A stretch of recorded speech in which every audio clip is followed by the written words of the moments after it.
everyone. Thank you guys so very much for tuning in to A Talk to Remember. Let's go ahead and get right into the message today. So, today I actually want to bring to you something a little bit different and just really a conversation that we're going to have. Some information that I want to bring to you that really just piqued my interest. A lot of you probably don't know, only people that are definitely close to me know that anytime that I go on Netflix or anytime that I watch TV, I always like to watch the documentaries. I love understanding and learning more about what scientists and what detectives, what research has been taken in order to get to the state of where they are now, get to the conclusion or get to the solution to the problem, the issue, whatever it may be, And so I just wanted to come on here today to really just see if you guys really find this interesting and see if it's something that really piqued your interest as well as something that I saw on Netflix that I just, every time I go on Netflix, I always want to watch documentaries, like I said. So when I saw this, I was like, okay, this is something that I really want to see. Like what scientists had to say about this. Like what are they saying about Mother Nature? What are they saying about the human race, right? And it was different. It was something completely different that I never thought that it would be. And so I want to be able to go ahead and bring that to you in this very moment. And I'm also obviously, me, I got to put God into it. He's in everything that I do. So I am definitely going to bring some scriptures to you. And so you guys can go ahead and write those down as well if that's something that you want to do while you're walking on this journey with me. So anyway, I want to title this message for today, A Perfect World. And you will understand why. So, I want to start out by saying that this message, this Netflix show, this documentary that I saw on Netflix was called Human Nature. And it was, like I said, it was completely different from what I thought they may have been talking about. And when I watched it, it was like, oh my gosh, are you serious? It was like, I was so surprised. I was so excited. That's the geek in me. I'm so excited about this science. And then also the other half is just like, oh, bummer, kind of like questioning the entire thing. And so I'm going to go through all of that with you and let you truly understand where I'm coming from.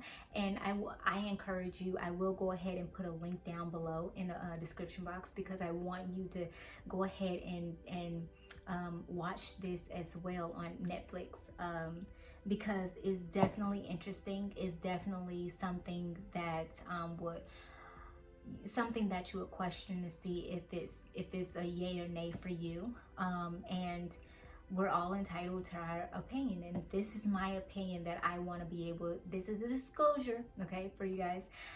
I don't want you to take anything that I'm saying as true hard facts. I want you to be able to take it as an opinion of mine, because that's what I'm giving you at this very moment. With this message is an opinion. The only thing that is fact in here is God's word. Okay, let's go. So, like I said, today's message is titled A Perfect World. Now, with that, there's so much that people want to do to make sure that their children look the part, that they are the best version of themselves. Every person wants their child to be perfect in all aspects of life. Everyone wants to challenge or change the outward appearance of their children or of themselves, right? We always find something within ourselves on the outward appearance a lot of times that we don't like. For the longest time with me, I didn't like my nose, um, because I thought it was too big, or not too big, but like too wide or whatever. Um, I thought that my eyes were too big, that they were like poking out of my eyeballs, my eye sockets too much. I didn't like my feet, and I kind of still don't like my feet. I'm coming around. I'm way better than I was, but I don't do feet. I don't touch other people's feet. Like, I just don't do that. That's not what I can do. So yeah, those are my body parts that I struggled with a lot. And I've come around with my eyes. I love my eyes now. I've come around with my nose. I love my nose now. And I'm slowly but surely coming around with my feet. So that just goes to show you that each and every one of us on here, on this earth, we have something that we don't like about ourselves, whether it be something that we see on a outward appearance, or if it's something inward, such as your mental capability, right? If you want to be smarter, you want to take pills to be smarter, or take pills to have a higher drive of getting work done, and staying up late and making sure that you're studying for midterms and exams and things like that, and just the whole thing. And you want your kids, before they even come out the womb, or once they come, you want your children to be smart. You want your kids to have a high IQ. You want them to look a certain way. You don't necessarily probably want them to look like your boyfriend or your husband, or maybe you want to I don't know, maybe have them look like somebody completely different, like it's a makeup baby type of situation. And it's just so crazy of what goes through our minds, and of what we have formed in our minds as perfect, and being perfect. But we miss the important parts of it all. We are a people who look at ourselves and wonder, how can we be better? How can we do better? And it's not us, but also our children, who come after us. And when I also mean like do better, if you want to have like a child that is, an athlete, or you want them to be a math whiz, or a science whiz, or a history whiz, or whatever, you want them to go to law school, you want them to be like the best of the best of the best, like I always hear, or you hear on the shows, on the movies. Even my mom, she would say like my daughter is the best. And that's something that you should say, to let them know that you're their number one supporter, that you're their number one cheerleader, right? But a lot of times, sometimes some parents go just a little bit too far, and they want their children to truly be little perfect angels, little sitting dolls that pose and have on cute clothes and all of these different things, and they forget the other parts of it, of being there for truly being there for their children. We say we want the best for our children, but has our best gone too far? Are we asking for too much for our children, who are already on this earth, who are getting ready to have, or our future children that we want, right? This entire thought came about while I was watching, like I told you guys, Human Nature. And scientists first brought this up. They were first talking about CRISPR. I don't know if you guys are familiar with that, but I am going to do a little background information, give you guys that so that you know. I have never heard of CRISPR before watching this documentary, and I was very intrigued by it. And I thought, man, this is amazing. This is great. But there's always an issue with it in the background, and so we're going to go over all of that right now. So CRISPR, it writes, or it spells out CRISPR, and it stands for clustered, regularly interspaced, short, palindromic repeats. I'm going to say that again. Clustered, regularly interspaced, short, palindromic repeats. And that means that it's a family of DNA sequences found in the genomes of prokaryotic organisms such as bacteria.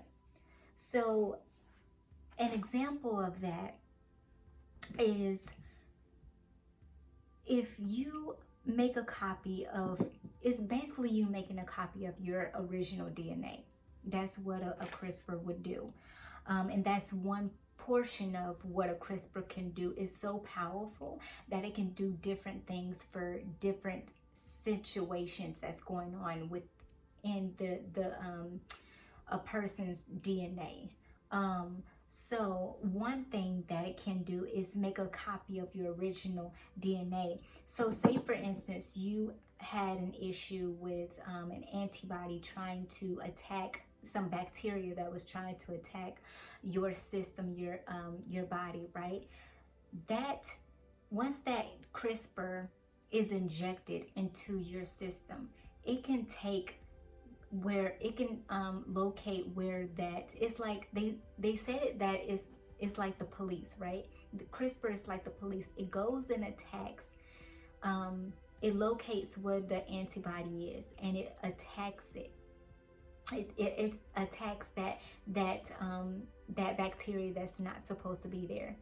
It goes to it and it says, hey, it looks for it and it says, hey, is this, the original, right? And so it goes to it and it forms the original. It goes to that little portion, right? That is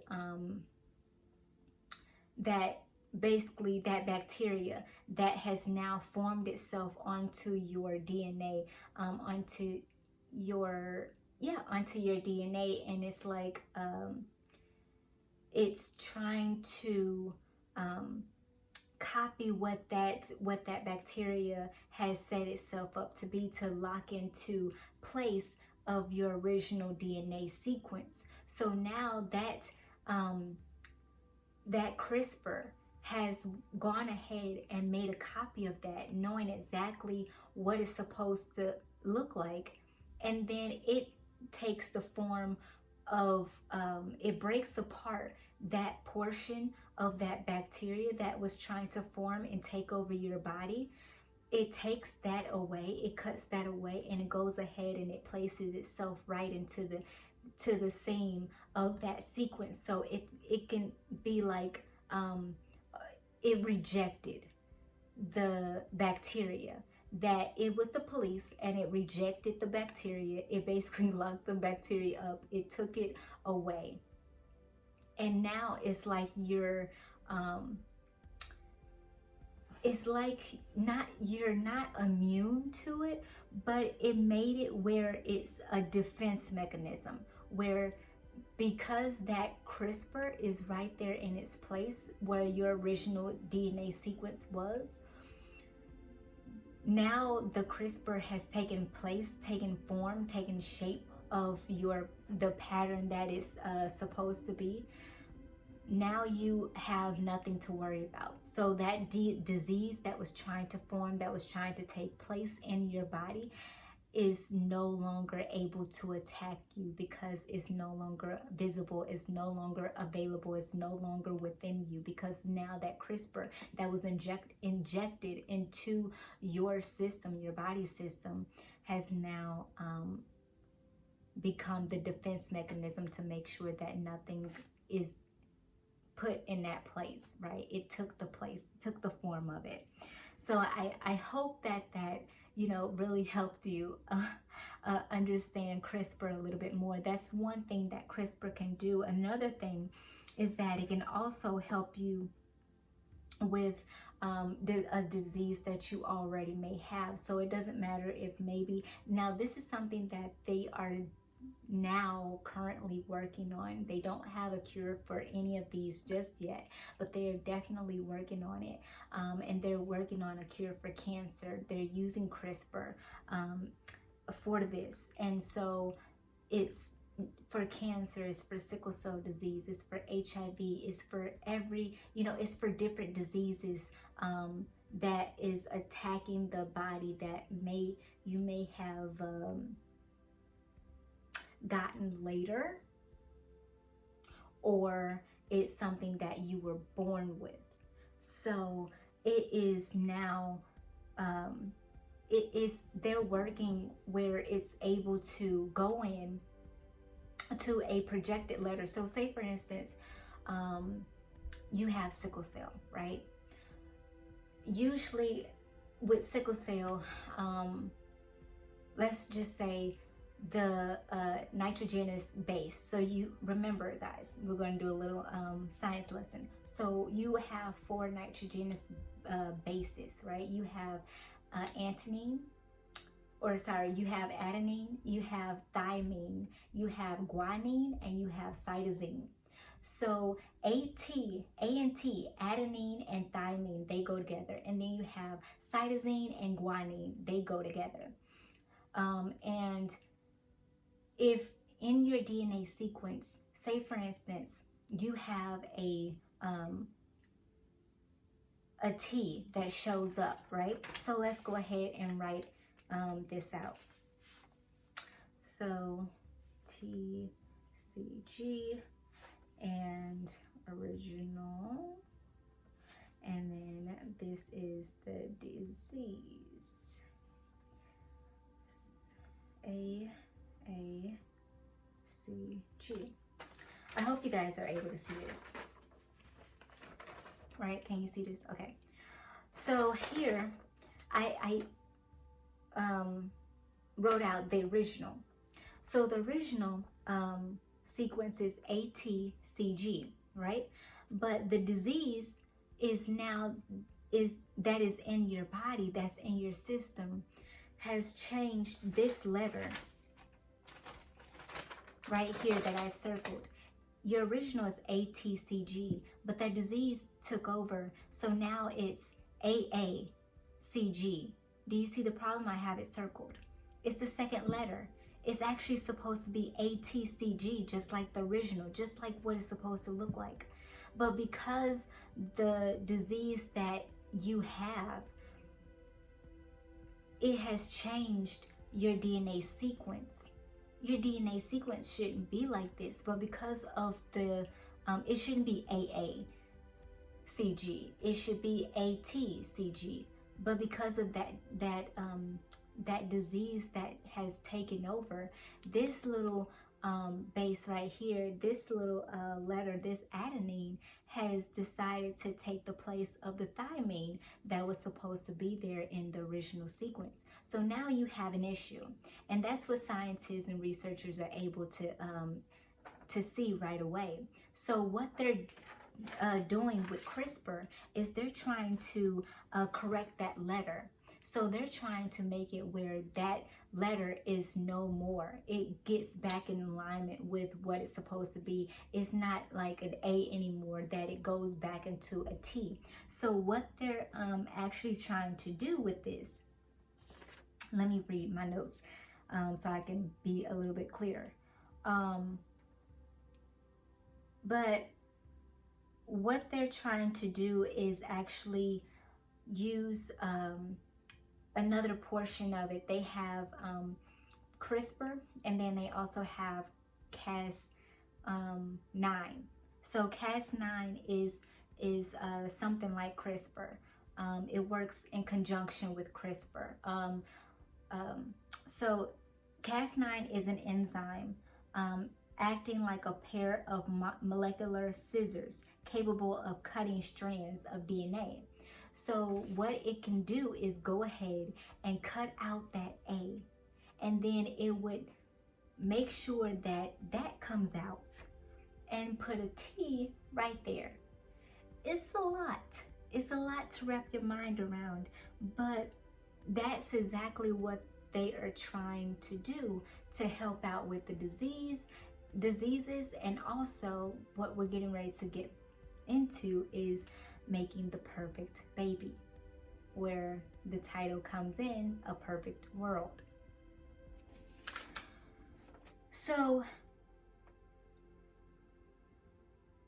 what I love though about this documentary was the little boy. He has sickle cell, and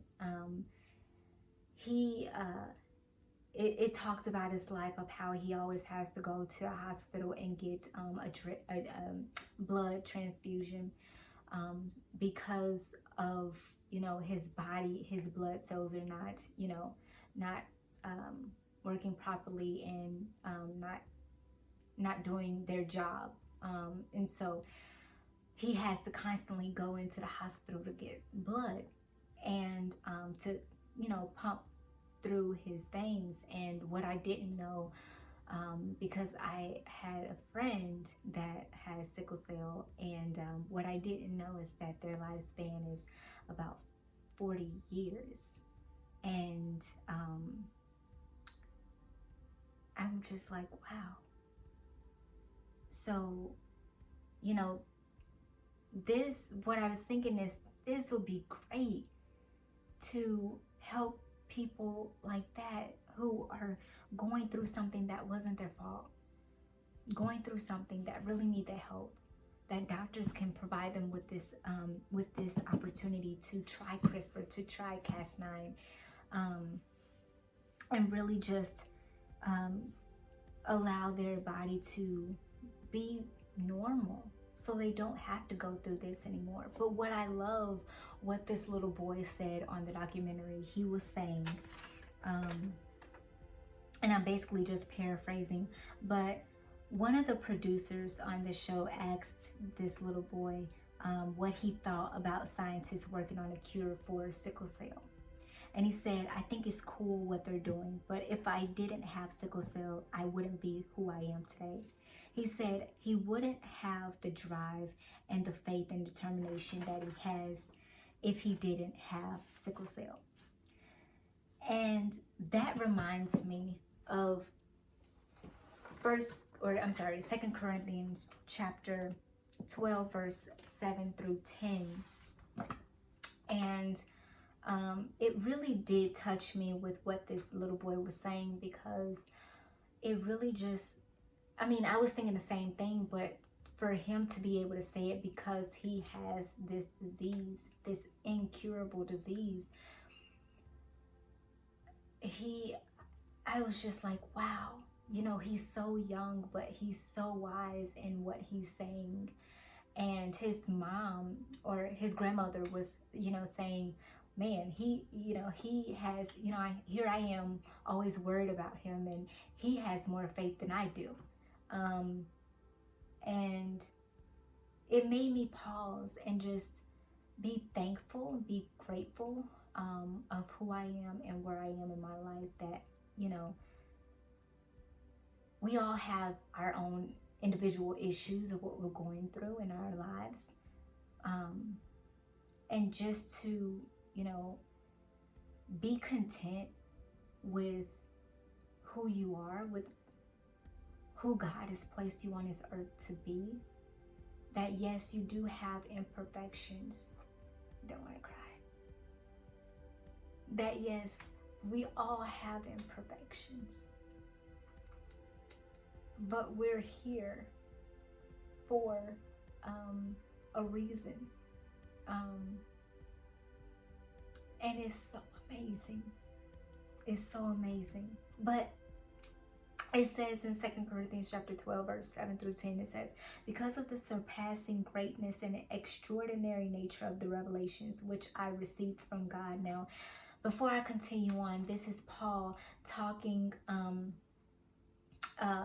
in Corinth.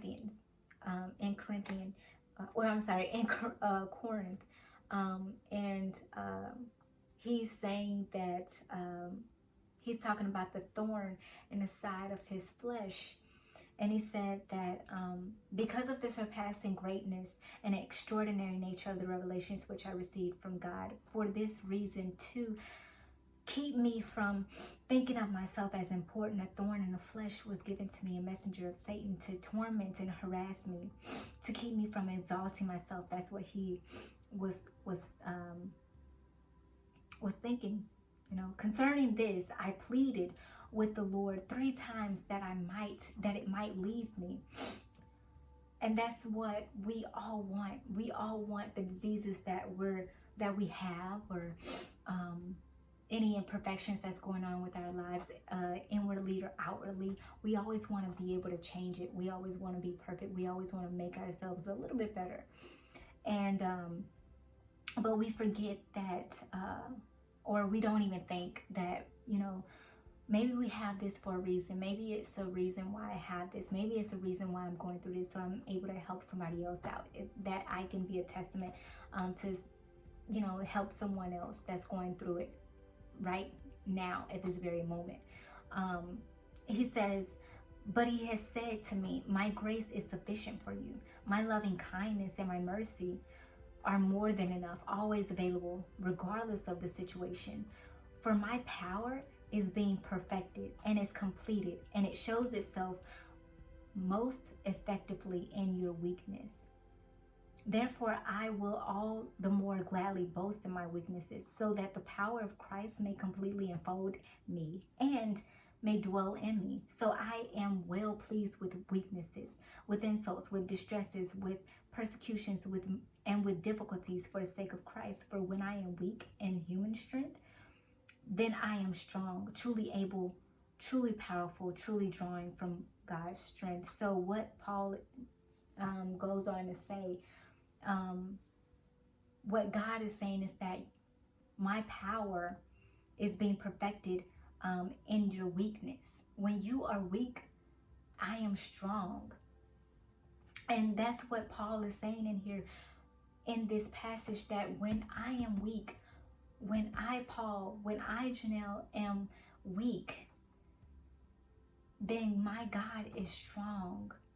Then I can look to him in my imperfection and say, you know what, I'm going to, a lot of times we have a hard time truly understanding, why are we going through this?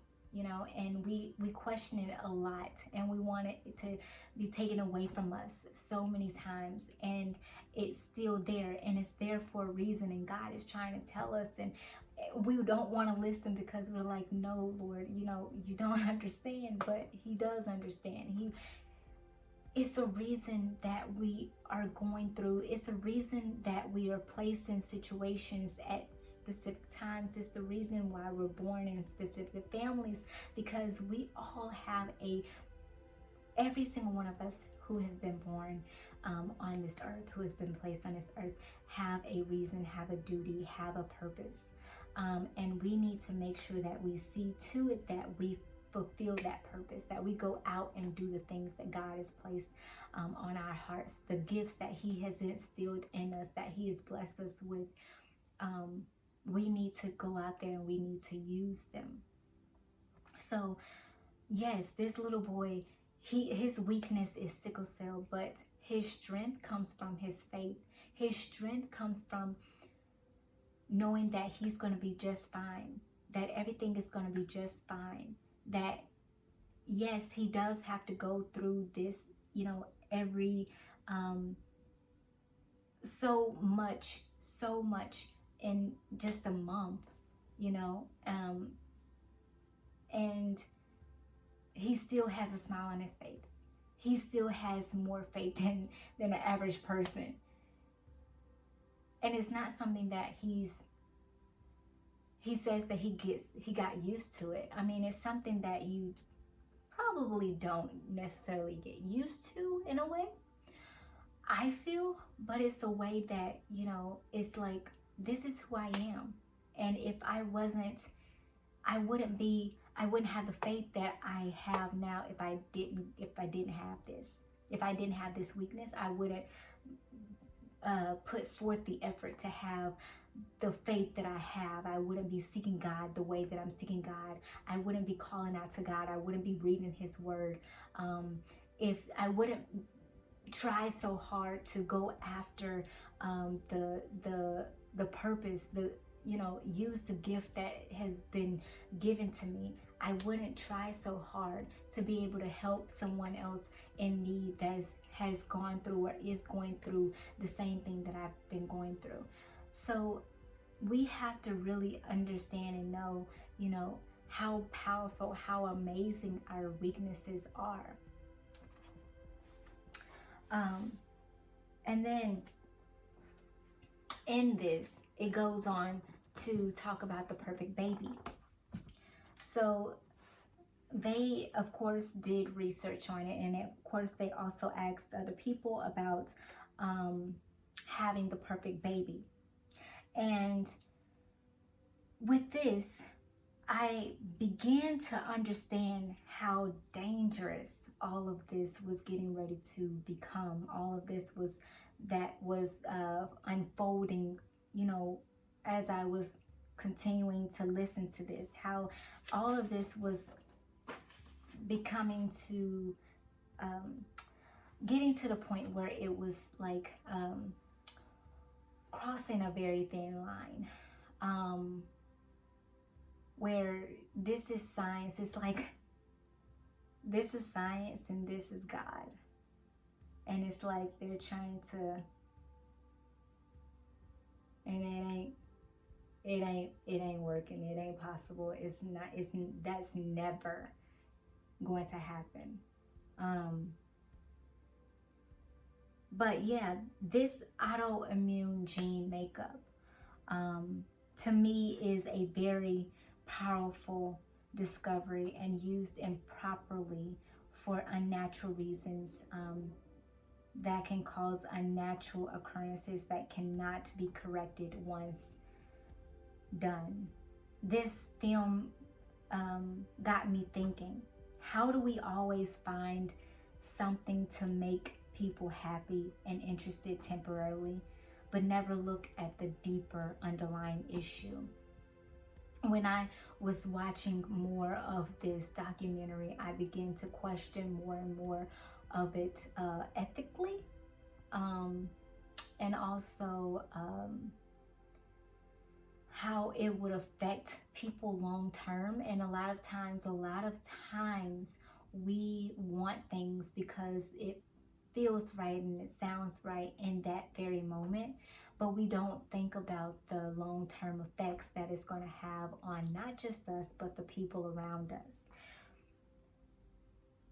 I began to write down these questions that just began to come to my mind immediately. And I was thinking, what about the psychological part of all of this? People are only thinking about having smart kids. You want your kids to automatically come out of the womb knowing the solution to quantum physics. So there's no work to be done. You want them to be like E equals MC squared and all of these different things right out of the gate. And it kind of seems like, so you don't have to necessarily do any work with them, that they're just automatic geniuses and that's basically it, when it shouldn't work like that. It shouldn't be like that.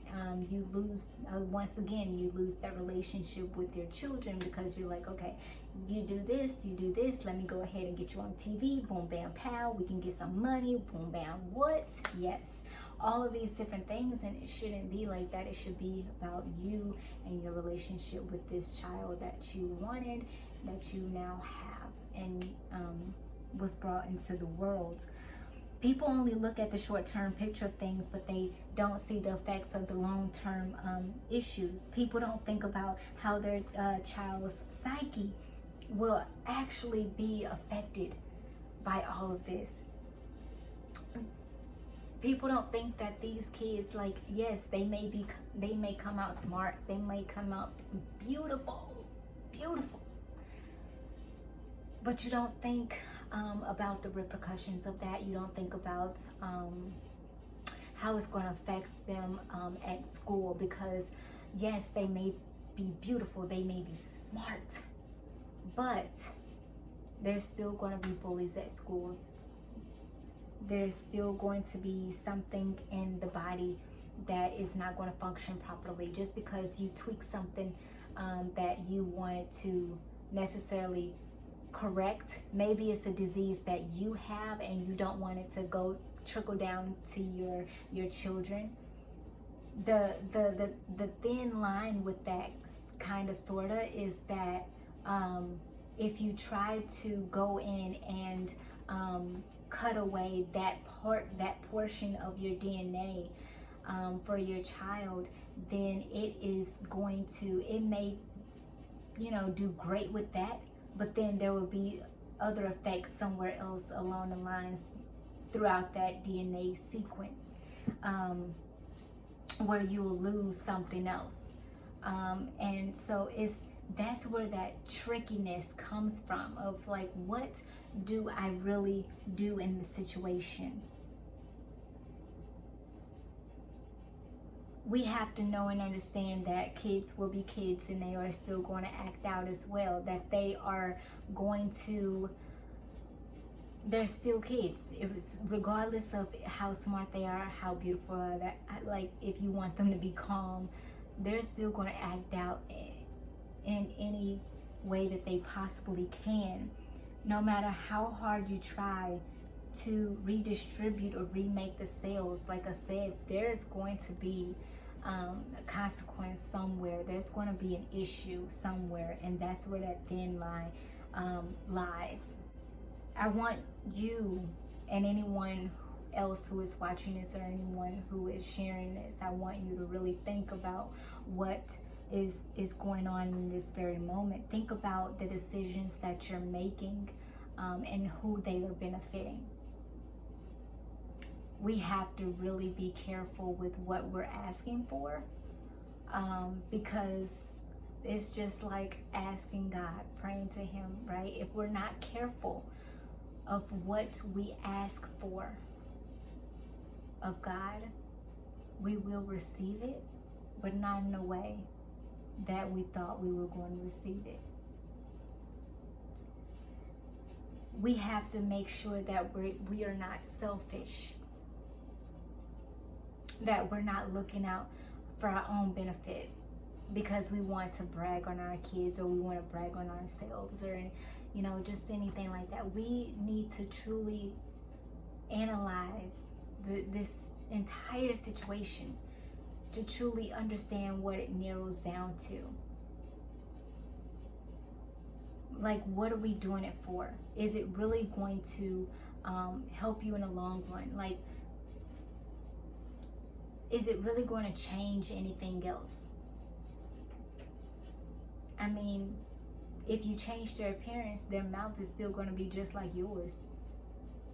The way that you talk, the way that you act out, their character is going to be a replica of you and your significant other, regardless of how much you try to change. And if you try to change that, then they may have a disease later on, or they may have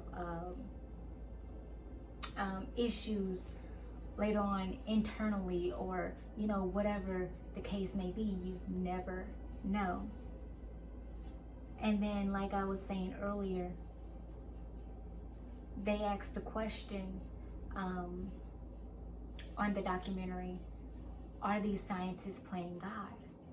And me personally, my opinion of this is yes.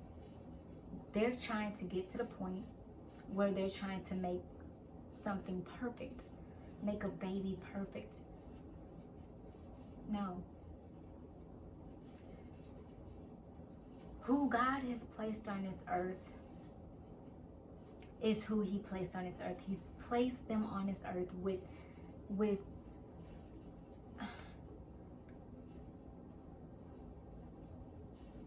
gifts, with strengths and weaknesses. So the next thing is making sure that you think twice about what you're doing, that you think twice about how it's affecting other people around you, because this is something that you can't undo. Once it's once it's done, it's kind of hard to undo that. So really just think twice and really see and understand if this is something that you want to do. That if it's going to make a difference somewhere, are you ready to see that there's going to be a different difference, another difference later on. Philippians chapter 4 verse 6 through 7, it says, "Do not be anxious or worried about anything, but in everything, every circumstance and situation, by prayer and petition with thanksgiving, continue to make your specific requests known to God. And a peace of God, that peace which reassures the heart, that peace which transcends all understanding, that peace which stands guard over your hearts and your minds in Christ Jesus, is yours." So what this is saying right here is that don't be anxious. Don't feel like you have to hurry up and you have to make this possible. You have to do it. This is amazing. This is awesome. I've never heard of it. I've always wanted to try. I've always wanted to make my perfect kid. I've always wanted to do this, that, and the other. I've always wanted to look this certain way. I've always wanted to take away this, that, and the other. The strengths and weaknesses. I want to be able to have all strengths, no weaknesses. I don't need all of that. I want to be like Superwoman. Or I want to be like Superman, and I want to have, these other things. But you know what? Each and every super person has a kryptonite. They have a weakness. Each and every single one has a weakness.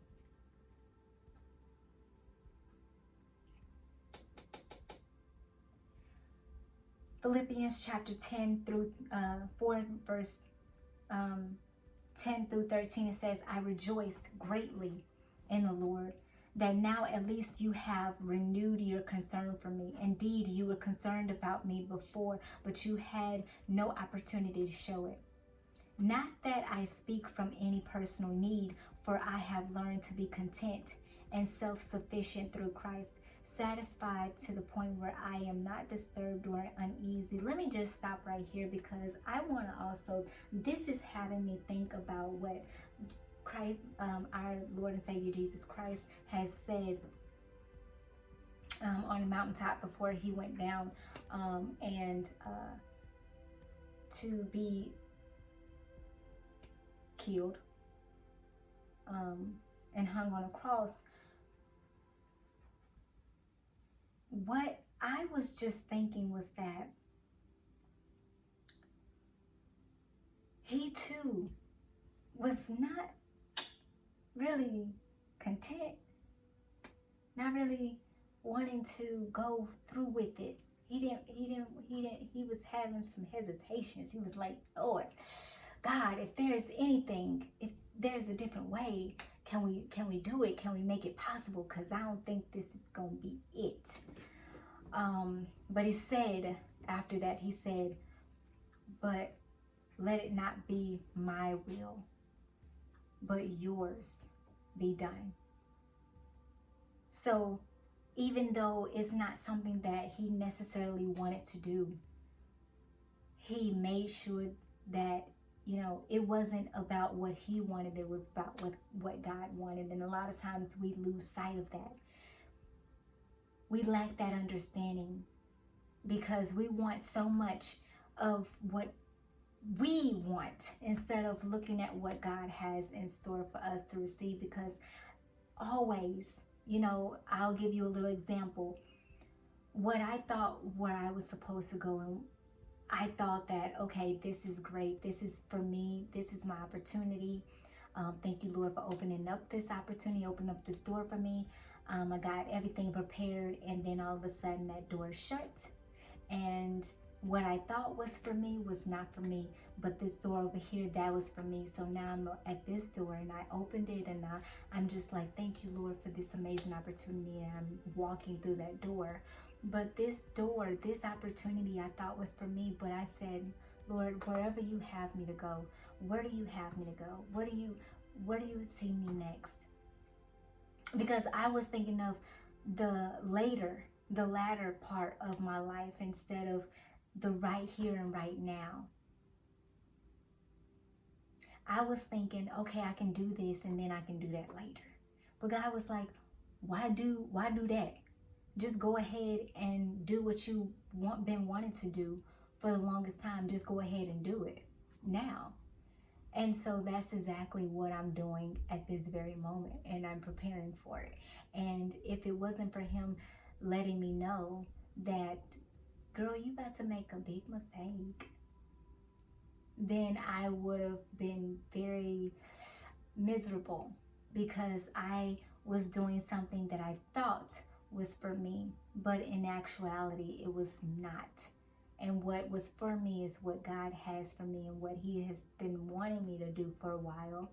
And now it just basically circled back around to me.